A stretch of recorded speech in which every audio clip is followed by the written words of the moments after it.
Today I'm going to show you some of my favorite exercises for shoulder impingement.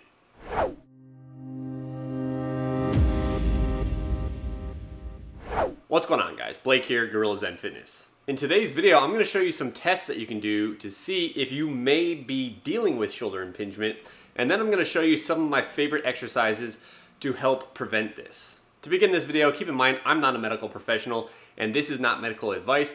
Always consult with your doctor before trying anything here on my channel. To begin, impingement can happen anywhere in the body. It's characterized by structures like nerves and tendons getting literally pinched by surrounding structures.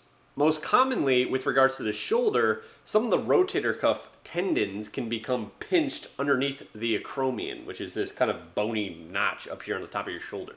If you have shoulder issues and you're trying to better determine whether or not you may be dealing with this, here's some tests that you can do. Remember, this is not medical advice. You always want to talk with your physician and a qualified, sports medicine doctor that can do this kind of assessment on you, but this will kind of give you a general idea. One test that I oftentimes like to use is you get one hand, put those fingertips across your shoulder, across your chest onto the opposing shoulder, I should say, and then you raise that elbow up as high as you can, all right? What this is doing is it's putting that shoulder into a more impinged position. It's deeply internally rotating the humerus, and if that bothers your shoulder, somewhere in this region, there's a high likelihood you have this going on, perhaps. Another test that you can do is put both arms out in front of you with the thumbs up, turn them so that the thumbs are down, and put the back of the hands together, and raise the arms up like this, Similarly, if that kind of bothers your shoulder, that may help give you some clues that you may in fact be dealing with this. If you did those and you're like, hey, this might be something that I, would benefit from addressing, then give these exercises a shot.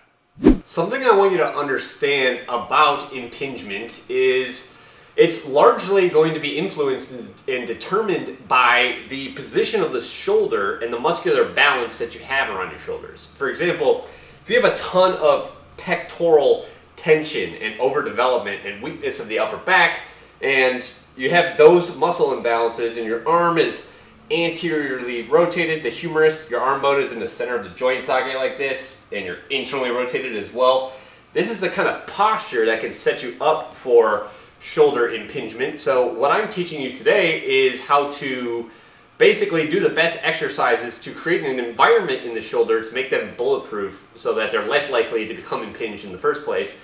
And the first thing we're going to do is do some self-myofascial release, some self-massage of the muscles that are most commonly tight in association with this, The first one's going to be the pectorals, Your chest muscles. We got to release these and get the tension out of here. And there's a variety of tools I have over here. You can use a percussion massager like a hypervolt all along the pecs. You can use something like a ball like this and just jam it in there like this. Use your hand. You can lean against a wall. The point is, what we want to be doing is releasing that tension in the pecs through self-massage. Using a ball, which most people have access to, one way that I really like to do this is I put the ball on the ground and then I'll roll around, I'll put my pec on it, pec major, put that arm behind the back, and then just kind of roll around here like this, spending about 30 seconds on each side, all right? In particular, what you really want to be focusing on is the pec minor, which is a tinier, muscle. It's part of the pecs. There's the pec major and the pec minor. Pec minor is like in here, all right? And frankly, you need like a smaller tool to get into that. A THERACANE is ideal for this.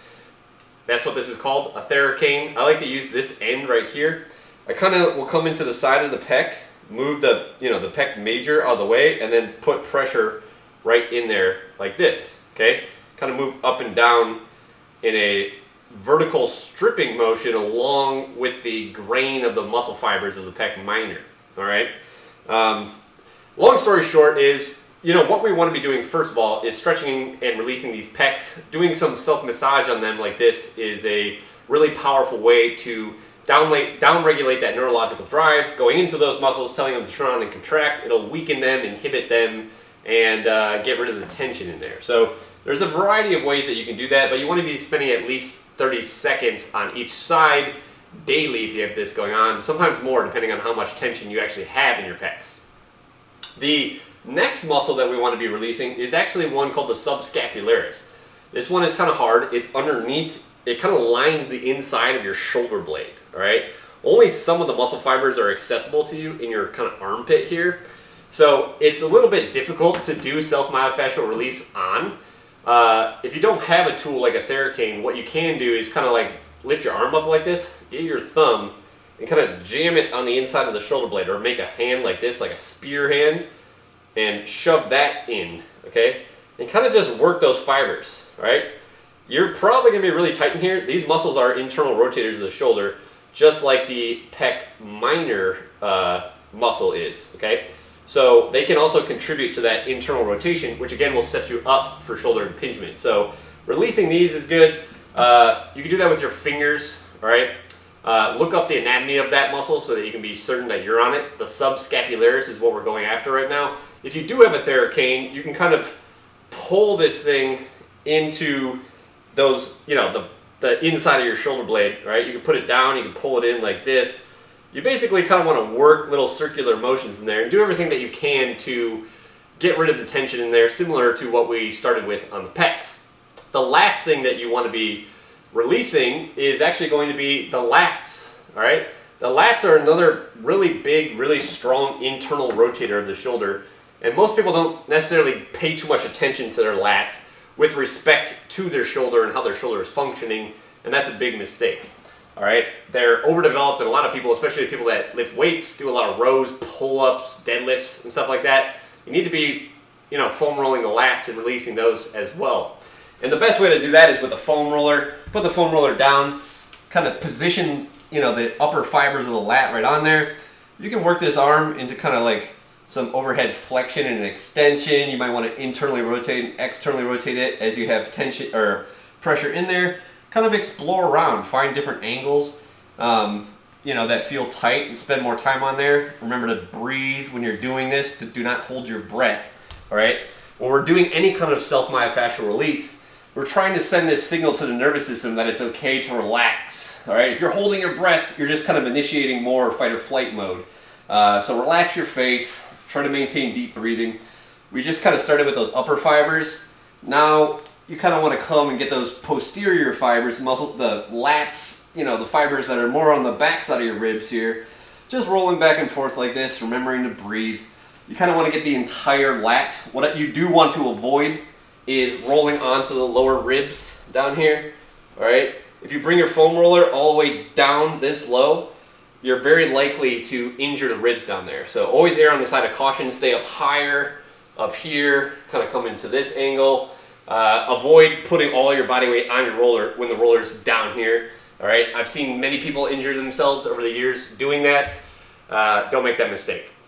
All right, now that we've taken care of some of those tight muscles in association with this, now it's time to strengthen the muscles that are going to be likely weak, all right? And one of the best ways to do this is with the classic band pull apart. What we're trying to do effectively with these strengthening exercises paired with the massage is get rid of the tension in the muscles that are pulling the shoulders forwards and causing them to turn in, and strategically create more tension in the upper back muscles, which will help to pull the shoulder blades back and kind of externally rotate the shoulder like this, okay? So one of the best ways to do that is band pull aparts. You can do this standing with a braced core. You can do it on your knees here, which is how I'm going to demonstrate it, just because I won't be in the frame if I stand up. But basically, get in good posture, tongue in the roof of the mouth, head retracted, arms out in front of you, grabbing a band about shoulder width apart. You're simply going to pull the band until it about touches your chest. Don't go back any further than that. Right until it touches your chest, and then you're going to come back. Right? I've showed this many times. You're activating those scapular retractors, those muscles in between the shoulder blades as you do this. The middle traps, lower traps, rhomboids. Keep the shoulder blades kind of pulled down the back as you do it. Don't let them shrug up. Keep them down. Pull until the band touches, and then back. Okay? You're really focusing the whole time on squeezing the shoulder blades together and kind of down the back simultaneously as you open your arms. All right? 2 sets of that of anywhere between 10 and 20 reps daily. All right, so this next exercise is called a face pull. It's really good for opening up the chest, working the scapular retractors, the muscles that pull the shoulder blades together, and also the muscles that externally rotate the shoulder. Basically just anchor a band out in front of you, make it about level with your eyes, pull the arms in so that you're pulling level with the eyes, approximately to the same level as the ears. Squeeze the shoulder blades together really hard as you do this. 2 sets of 20 reps of this is amazing. Another thing I'm a big fan of is just doing shoulder hangs like this, hanging from a pull-up bar. What this does is it remodels the shoulder joint and optimizes its function. You can just hold this, hang from a bar, hold it for anywhere between 30 seconds and a minute. I really hope that you enjoyed this video. If you did, you're gonna love my free workout, the 3-day functional training split. This is a free workout that helps you correct common mobility issues, flexibility issues, and muscle imbalances while getting you stronger and leaner. It's a 3-day plan. It's available for free on my website. All you need to do is open up that description down beneath this video, click the first link available there. That will take you over to my website. As soon as you get there, I'll ask you for your email, and then I'll send you a copy of that workout within 5 minutes. If you're looking for another spot to get that workout, you can go ahead and click this. That takes you to the same page on my website. And if you haven't yet subscribed to my YouTube channel, make sure you go ahead and do that over here. And if you want to see another video similar to today's video, check this out over here. And that's it for today. I'll see you next time.